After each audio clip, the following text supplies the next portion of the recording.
Hello, ladies and gentlemen, this is another day, and I'm here to share with you what I have been given to share with you. Those of you who have actually experienced a miracle in your life, this message is basically for you. But it is also for those of you who would like to hear from those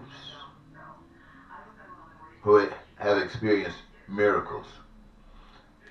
The thing that happens with the miracle is that an occurrence takes place that is basically known as humanly impossible.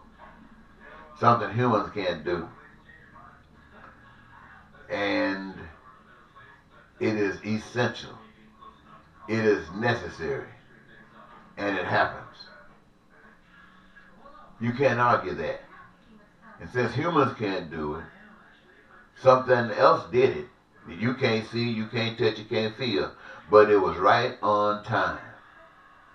And if you can articulate what that means to you in an outward expression, it would basically, and at least it could reflect exactly what the whole experience means to you and what you have become. See, I say this for those of you who have experienced miracles, because when you share those with others, it might be exciting to hear, but it really has no impact because they can't believe something that they just cannot, in their own minds, conceive of. And so it must be for you. You see, if death was choking you, and something miraculous happened that took death away and you knew it for what it is, and you had no other alternative. In fact, you had no alternative. This is something that just occurred. What happened? You had no idea that this was going to happen. You were doomed. You were destined out of here. But now you are here. So that takes you to another level. You no longer believe in God. You know God. You know how God works. Coming in when you least expect it. And does a magnificent thing. You know that. Other people still believe in a whole bunch of stuff what other folks telling them. But now you know that. So now that you know that, what do you think you owe to God for what He has done for you? As a reflection of what it means, the value of it. It is by you now looking back into the darkness from which you have just been blessed to come from, and see things that you have never seen before, and understand that the people there are satisfied with it. They see it as normal because they do not know what you have come into knowledge of. Now, like that spirit that came to your rescue when you least expected it, now you are to become a miracle in the lives of those who are being oppressed by a system that denies the reality of God. You're supposed to hit through there, not because they calling on you, it's because they need you at a time when they have no knowledge of what they truly need or how to get it. You become an instrument of a continuation of that miracle that God shared with you. It's like panning on up the line, paying it on up the line.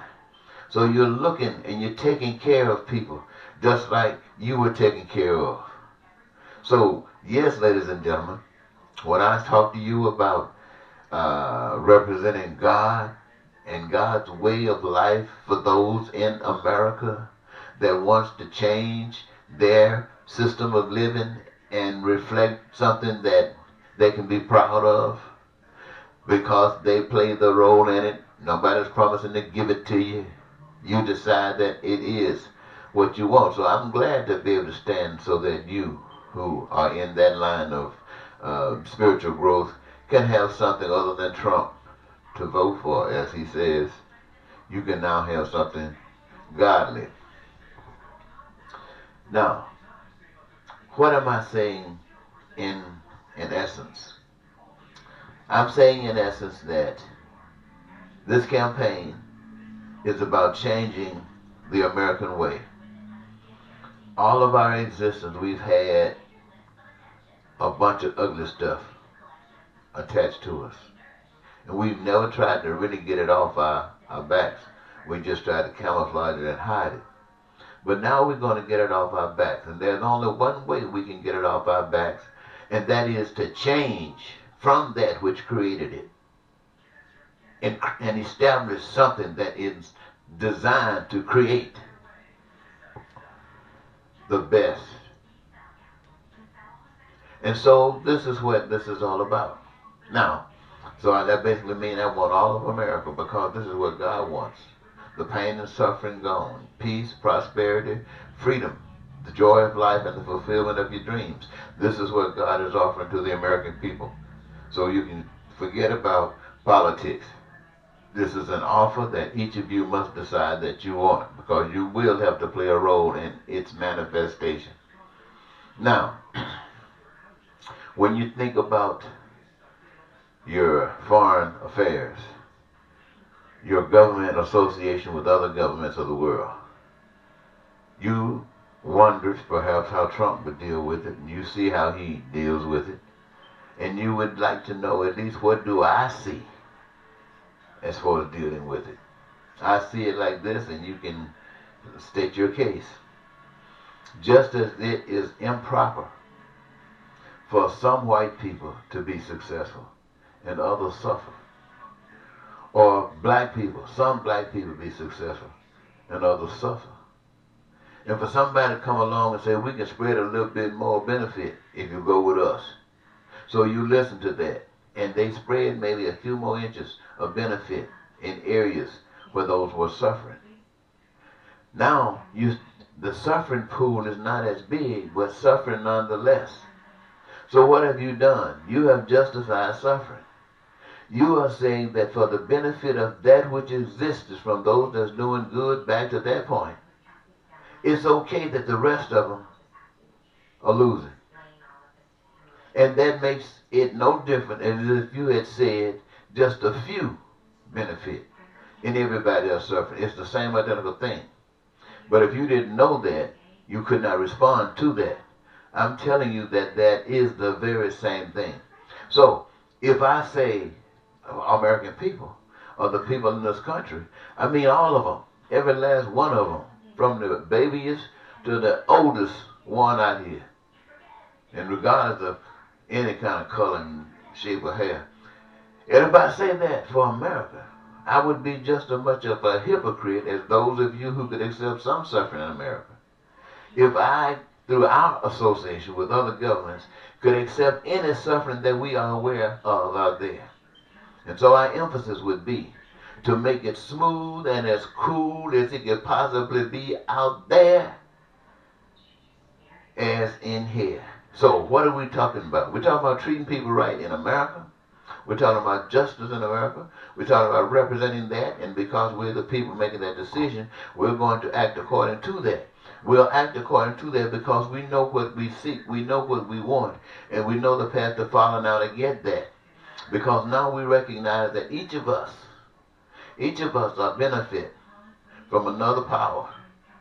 And that power has put things here, resources here, that would aid us in our survival and any other thing that we can imagine that we want to do.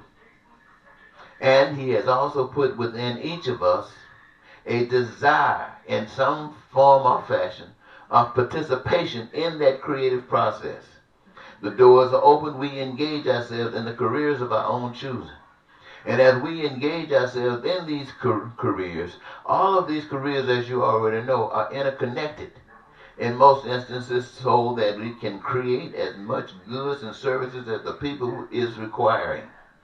That is of food, clothing, and shelter, of education and health care. Education unlimited. Health care from the womb to the tomb. Nobody's suffering, nobody lying, nobody borrowing any money, nobody going in debt, nobody obligated to anybody, nobody is lord over any other, and nobody is a peasant to any other.